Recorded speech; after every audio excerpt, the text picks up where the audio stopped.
Assalamualaikum warahmatullahi wabarakatuh. Welcome back to CCP Channel Sharing and Learning. Salam sejahtera buat teman-teman pejuang NIP ASN P3K 2021. Oke, pertama aku mau ucapkan selamat kepada teman-teman yang kemarin sudah tes di tahap yang pertama dan sudah dinyatakan, belum dinyatakan sih sebenarnya dari hasil hitung-hitungan sementara ya, atau dari skor yang sudah muncul. Teman-teman sudah lulus passing grade ya, baik yang teman-teman itu lulus passing grade-nya ataupun yang nanti masih di ranking gitu. Jadi selamat buat teman-teman yang secara hitung-hitungan gitu sudah lulus. Oke, buat teman-teman yang lain yang masih belum bisa lulus PG ataupun kalah ranking ya, jangan patah semangat, kita masih ada di tahap kedua. Tahap kedua ini harus gaspol lagi ya teman-teman. Jadikan tahap kedua itu nanti sekitaran di tanggal 26 Oktober. Jadi ya kurang lebih sekitar 1 bulan waktu kita untuk belajar. Dan memang sekali lagi, mungkin kemarin banyak yang yang kaget dengan soal-soal yang keluar itu.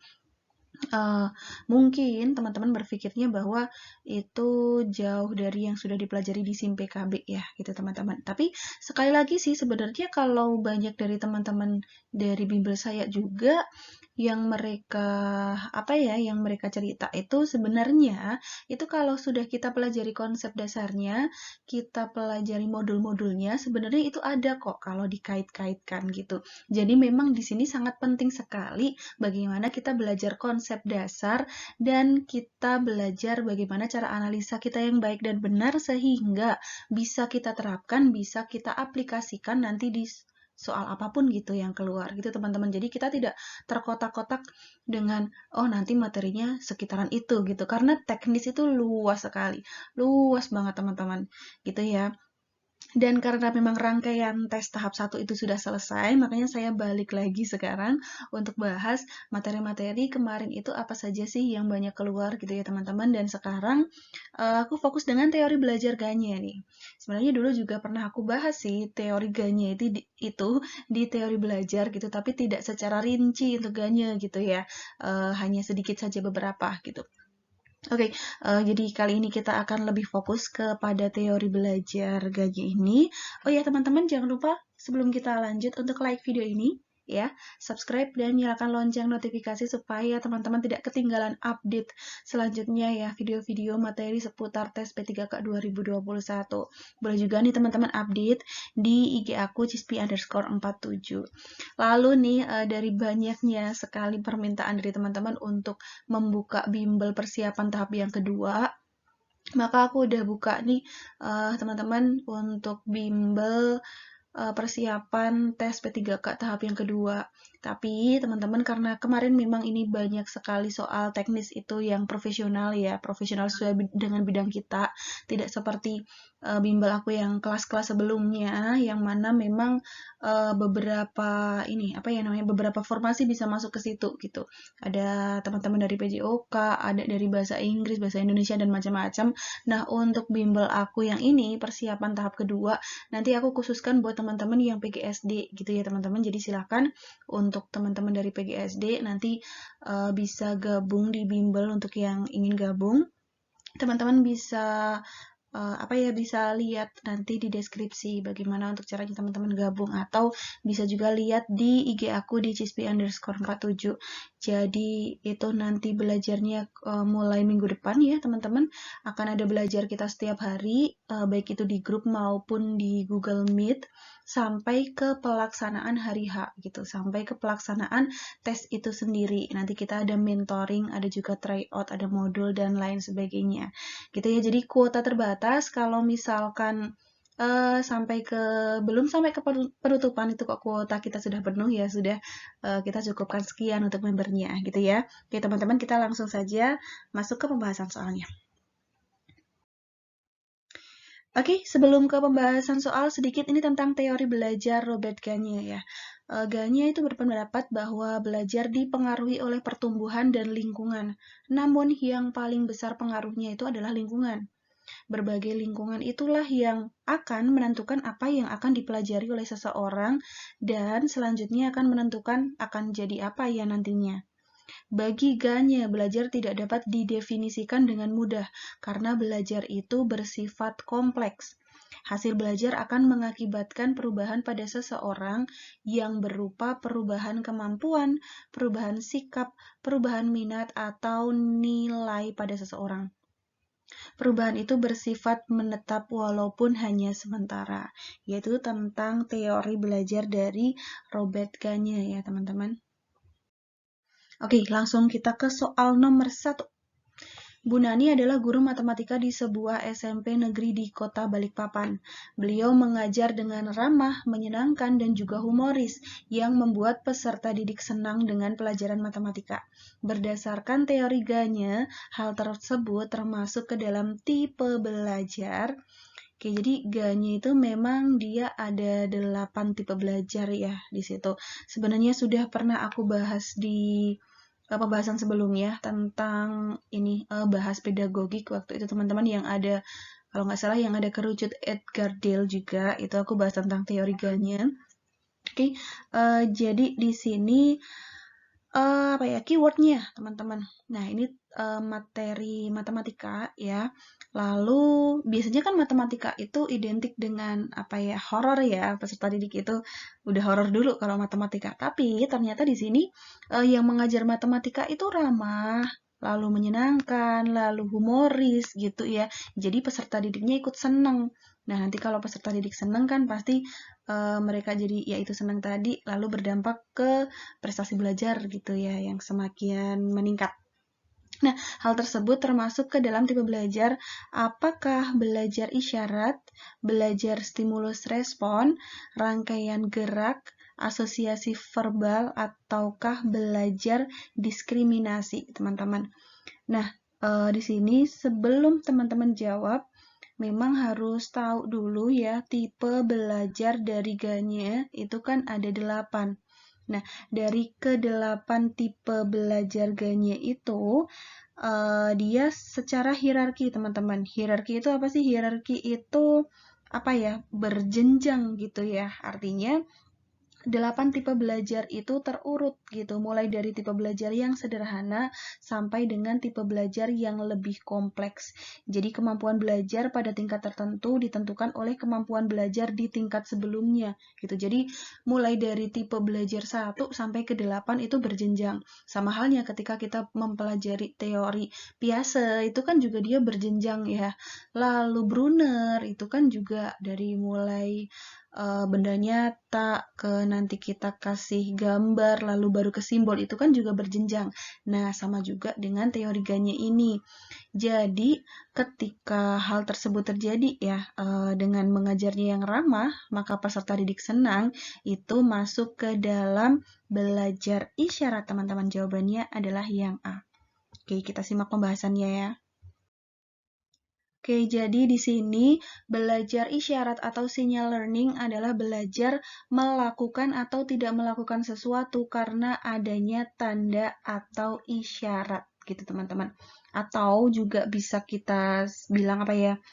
Akibat dari suatu rangsangan yang dapat menimbulkan reaksi tertentu gitu. Jadi ada reaksi tertentu yang ditimbulkan.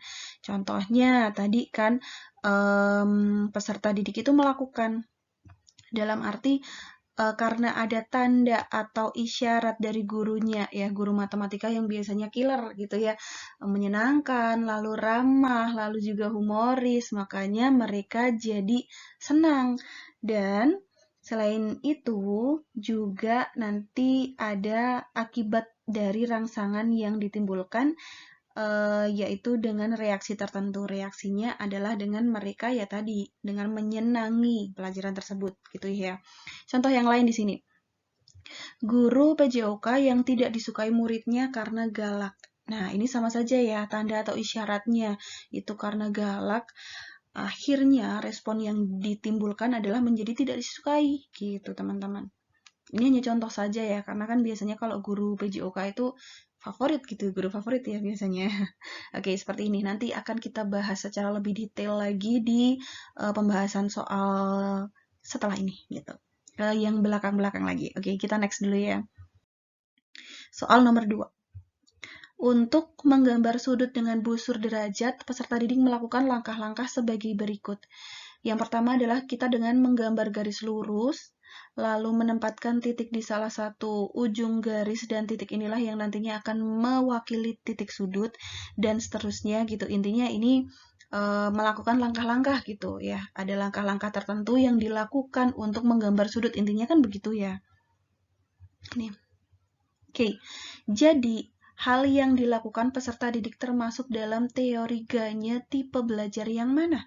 Apakah belajar konsep, belajar aturan, rangkaian gerak, memecahkan masalah, atau belajar diskriminasi, teman-teman? Oke, silakan dijawab dulu ya. Sebenarnya ini sudah lumayan keywordnya udah lumayan jelas ya, karena di sini ada yang namanya langkah-langkah, atau bisa dibilang langkah-langkah itu rangkaian. Ada langkah-langkah tertentu, prosedur tertentu yang harus dilakukan gitu. Jadi jawabannya adalah yang C, belajar rangkaian gerak, teman-teman. Oke, kita simak pembahasannya ya. Di sini, belajar rangkaian gerak atau chaining learning adalah belajar yang terjadi melalui perpaduan berbagai proses stimulus respon yang telah dipelajari sebelumnya sehingga melahirkan perilaku yang spontan, membuat gerakan-gerakan motorik sehingga akhirnya membentuk rangkaian gerak dalam urutan tertentu. Ini ya keywordnya di sini adalah ada rangkaian gerak, ada gerak motorik dalam urutan tertentu. Intinya ada prosedur seperti itu. Contoh lainnya, misal siswa belajar melukis garis melalui 2 titik, melalui rangkaian gerak gitu. Urutannya mulai dari mengambil pensil, membuat 2 titik sembarang, memegang penggaris, meletakkan penggaris tepat di samping kedua titik, kemudian menarik ruas garis melalui 2 titik itu. Gitu. Jadi ada urut-urutan, ada gerak-gerakan, ya rangkaian gerak tertentu dalam urutan tertentu yang dilakukan. Itu adalah belajar rangkaian gerak, teman-teman. Oke, next kita ke soal nomor 3. Dalam suatu pembelajaran matematika di kelas 3 salah satu SD negeri, Bu Menik mengajarkan materi sisi, sudut, dan titik sudut dari beberapa jenis segitiga. Peserta didik mampu membedakan sudut, sisi, dan titik sudut pada segitiga lancip, siku-siku, tumpul, maupun sembarang. Hal yang dilakukan oleh Bu Menik sesuai dengan teori belajar yang dikemukakan oleh Ganye. Pada tipe belajar yang mana, teman-teman? Oke, apakah belajar konsep, belajar aturan, diskriminasi, asosiasi verbal, atau rangkaian gerak? Ya, di sini keywordnya apa sih? Oke, tepat sekali, keywordnya adalah membedakan. Jadi, di sini peserta didik sudah bisa membedakan gitu ya. Namanya juga diskriminasi, mendiskriminasikan, membeda-bedakan gitu. Jadi, jawabannya adalah yang C nih, teman-teman. Dari kata diskriminasi ya, membeda-bedakan. Oke, belajar diskriminasi adalah belajar membedakan stimulus respon agar dapat memahami berbagai objek fisik dan konsep gitu. Atau diskriminasi juga belajar untuk membedakan hubungan stimulus respon agar dapat memahami berbagai objek fisik dan juga konsep tadi ya, sama. Jadi di dalam belajar diskriminasi itu ada 2 macam, nanti diskriminasi tunggal dan juga diskriminasi jamak. Jadi contoh yang tadi adalah contoh dari diskriminasi jamak gitu, teman-teman. Oke. Nah, di sini adalah tipe belajar menurut Ganye tadi ya yang sudah aku sampaikan. Di sini ada 8 tipe belajar. Dari Ganye sendiri sebenarnya ada beberapa tipe sih, dan ini salah satu yang aku bahas di sini yang 8 tipe belajar gitu ya. Dan seperti yang tadi aku sampaikan, ini secara hierarki, teman-teman. Jadi, mulai dari peserta didik itu belajar sinyal dulu, lalu stimulus respon, rangkaian gerak, asosiasi verbal, diskriminasi, konsep aturan, baru nantinya bisa memecahkan masalah. Itu pada hierarki yang paling tinggi. gitu ya. Jadi kalau teman-teman bisa pahami konsepnya ini, urutan-urutannya gitu bisa paham, nanti masalah penerapan aplikasi itu kan belum tentu seperti ini, teman-teman. Yang namanya soal aplikasikan ke aplikasikan ke nanti pembelajaran itu bisa macam-macam bentuknya gitu. Intinya adalah teman-teman semuanya itu paham dulu konsep dasarnya. Oh, GAnya itu yang dia sampaikan apa sih pemikirannya, lalu tipe belajar menurut GAnya itu apa saja, bagaimana kalau kita aplikasikan ke dalam pembelajaran. Biasanya memang soal-soal yang keluar itu lebih ke aplikasi nih, aplikasi dari teori tersebut ke pembelajaran itu bagaimana. Itu ya teman-teman. Oke, yang pertama dari belajar sinyal atau sinyal learning. Sudah tadi dibahas ya, jadi belajar sesuatu dengan tidak sengaja, yaitu sebagai akibat dari rangsangan yang dapat menimbulkan reaksi tertentu. Gitu. Contoh di sini ada kilat sebagai tanda akan suara guntur atau jantung yang berdebar-debar gitu. Lalu mungkin contoh lagi apa ya, bel yang berbunyi itu isyaratnya istirahat atau mau mulai pembelajaran gitu ya teman-teman. Atau seperti contoh tadi gitu, guru yang ramah, yang menyenangkan itu nanti reaksinya akan disenangi oleh murid. Seperti itu juga. Next, yang kedua, setelah belajar sinyal itu nanti tahapan yang kedua adalah belajar stimulus respon, yaitu belajar yang disengaja. Kalau tadi kan tidak disengaja ya, yang disengaja dan responnya seringkali secara fisik. Respon atau kemampuan yang timbul tidak diperoleh dengan tiba-tiba, melainkan melalui pelatihan gitu. Contoh di sini, respon itu misalkan ya, aplikasinya gitu. Seorang siswa dapat menyelesaikan suatu soal setelah memperhatikan penyelesaian soal yang serupa oleh gurunya. Nah, itu adalah contoh dari stimulus respon. Atau siswa, kan kalau respon itu berarti siswanya menjawab ya. Siswa dapat menjawab pertanyaan dari guru setelah diterangkan atau seperti itu. Nah, itu adalah stimulus dan juga respon. Contoh yang lain, stimulus respon pasti nanti ada kaitannya dengan reward, dengan ganjaran gitu, reinforcement baik positif maupun negatif. Nah, ini juga masuk ke sini nih. Guru memuji tindakan anak, anak akan cenderung mengulang-ulang tindakan tersebut. Ini ya, ada yang memuji, reinforcement. Yang ketiga adalah belajar rangkaian gerak. Ini tadi juga sudah dibahas ya teman-teman. Jadi di sini kemampuannya adalah menghubungkan gerakan yang satu dengan yang lain. Artinya kalau rangkaian itu teman-teman ingat saja apa ya di situ berarti ada semacam prosedur, ada semacam urut-urutannya gitu dari peserta didik, atau boleh juga di sini dengan keywordnya adalah menghubungkan gerak satu dan juga yang lainnya. Gitu ya. Di sini ada contoh lain yaitu memegang jangka bagian atas, jangka dibuka, kemudian membuat lingkaran, jangka ditutup kembali dan diletakkan. Nah, ini adalah rangkaian gerak dalam kita menggunakan jangka. Gitu ya. Next, yang keempat adalah belajar asosiasi verbal. Namanya juga asosiasi.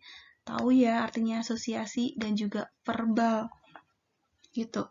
Oke, jadi belajar asosiasi verbal itu tipe belajar yang menggabungkan hasil belajar yang melibatkan unit bahasa verbal tadi ya. Seperti memberi nama sebuah objek atau benda. Gitu. Jadi yang namanya asosiasi verbal ya itu ada hubungannya dengan teman-teman bahasa gitu ya. Contoh di sini, meja dalam bahasa Inggris disebut table. Nah, itu adalah contoh dari belajar asosiasi bahasa. Atau contoh lain nih, bila diperlihatkan suatu bentuk geometris, siswa dapat mengatakan bahwa bentuknya itu adalah bentuk persegi atau itu adalah jajar genjang. Nah, berarti sudah bisa menyebutkan ya bahasanya itu apa gitu. Jadi sebelumnya siswa itu harus bisa membedakan dulu bentuk-bentuk geometris supaya dapat mengenal persegi, dapat mengenal jajar genjang itu sebagai salah satu bentuk dari geometris. Seperti itu. Next adalah belajar diskriminasi atau discrimination learning. Diskriminasi kan sering ya dengar kata-kata diskriminasi. Itu artinya membeda-bedakan. Nah, kalau kita dalam hidup itu tidak boleh melakukan diskriminasi, justru kalau di sini ada yang namanya belajar diskriminasi. Peserta didik sudah mulai bisa membedakan gitu. Nah, ini hal yang berbeda gitu. Ini sudah mulai ke HOTS gitu kalau sudah mulai bisa membedakan gitu. Oke, jadi belajar diskriminasi atau membedakan adalah belajar untuk membedakan hubungan stimulus respon agar dapat memahami berbagai objek fisik dan juga konsep. Seperti tadi sudah disampaikan ya, ada diskriminasi tunggal dan juga jamak. Contoh lainnya di sini adalah dapat menyebutkan berbagai macam merek mobil. Berarti kan sudah bisa membeda-bedakan. Gitu ya teman-teman. Lalu lanjut lagi, yang keenam adalah belajar konsep. Menempatkan objek-objek dalam kelompok tertentu. Ya, namanya juga konsep. Berarti sudah memahami dari konsep-konsep itu sendiri. Belajar konsep itu adalah memahami sifat-sifat bersama dari benda-benda konkret atau peristiwa-peristiwa untuk dikelompokkan menjadi satu jenis. Di situ ya keywordnya ya, menempatkan dalam kelompok atau kata lain dikelompokkan. Itu belajar konsep. Contohnya pensil, spidol, di pensil lagi ya, pulpen mungkin adalah alat-alat untuk menulis. Itu kan mengelompokkan menjadi alat tulis. Tuh. Contoh yang lain mungkin apa ya? Selain itu, peserta didik bisa membedakan mana yang termasuk himpunan, mana yang termasuk bukan himpunan. Nah, itu juga termasuk dalam belajar konsep. Next, yang ketujuh adalah belajar aturan atau rule. Jadi sudah tahu aturan-aturannya nih. Kalau tadi tahu konsepnya, dari konsep lalu kan bisa untuk menjabarkan atau menghubungkan nanti dari konsep-konsep itu dihubungkan ya dan menjadi sebuah aturan. Ini keywordnya, menghubungkan beberapa konsep. Jadi aturan itu adalah tipe belajar yang memungkinkan peserta didik dapat menghubungkan dua konsep atau lebih untuk membentuk suatu aturan. Ya, jadi dihubungkan tadi konsep-konsepnya jadi sebuah aturan. Misal nih, di sini contohnya ya, 2 ditambah 8 sama dengan 10. Atau benda memuai jika dipanaskan. Nah, itu juga adalah contoh dari aturan. Next, kita ke yang terakhir, hierarkinya yaitu 8 adalah memecahkan masalah atau problem solving. Jadi, menggabungkan beberapa kaidah menjadi prinsip pemecahan masalah. Kita gabungkan dari aturan-aturan tadi untuk memecahkan masalah. Gitu. So, tipe belajar ini lebih tinggi dan lebih kompleks dibandingkan dengan tipe belajar yang lain ya. Dalam belajar pemecahan masalah, itu ada langkah-langkah penting yang harus diikuti oleh peserta didik. Contoh di sini, menemukan cara mencegah sebuah bola berguling pada alas atau bidang yang miring. Contoh lagi, mengapa jika hutan gundul akan terjadi banjir? Gitu, atau yang lain sebagainya. Jadi bagaimana peserta didik bisa memecahkan masalah yang dikaitkan dengan atau aplikasikan dengan kehidupan sehari-hari. Gitu ya teman-teman. Jadi mulai sekarang sudah lebih pelajari lagi, mungkin kalau tentang tipe-tipe belajar itu kemarin kita hanya belajarnya ini tuh masuk ke tipe belajar behavior atau masuknya ke konstruk atau masuknya ke apalagi konstruktivisme ya, lalu ada behaviorisme, lalu ada lagi humanisme gitu teman-teman. Itu masih tetap harus dipelajari karena memang dasarnya dari itu, dasarnya dari ya teori belajar itu gitu. Dari situ nanti kita kembangkan lagi. Masing-masing teori belajar itu kan ada tokoh-tokohnya. Nah, dari tokoh-tokoh itu sendiri nanti masing-masing tokoh itu pemikirannya apa sih yang sudah disampaikan terkait dengan teori belajar tadi. Nah, itulah yang kita kaitkan dengan aplikasikan dengan pembelajaran kita nantinya. Gitu ya, teman-teman. Jadi, memang sekali lagi di sini teman-teman bukan berpikirannya bahwa besok itu soalnya yang keluar seperti apa sih, lalu apa ya, teman-teman berpikirannya belajar itu ya soal yang dipelajari nanti yang keluar di tes gitu. Bukan, karena sekali lagi soal-soal yang dipelajari itu bukan soal yang nantinya keluar di tes, teman-teman. Tapi bagaimana dengan kita mempelajari soal-soal tersebut, kita belajar analisa, jadi kita bisa aplikasikan analisa kita itu dengan soal model apapun itu nanti kita bisa itu.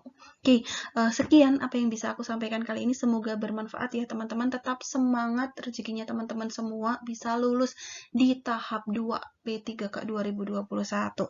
Thank you for your attention. See you on my next video. Wassalamualaikum warahmatullahi wabarakatuh.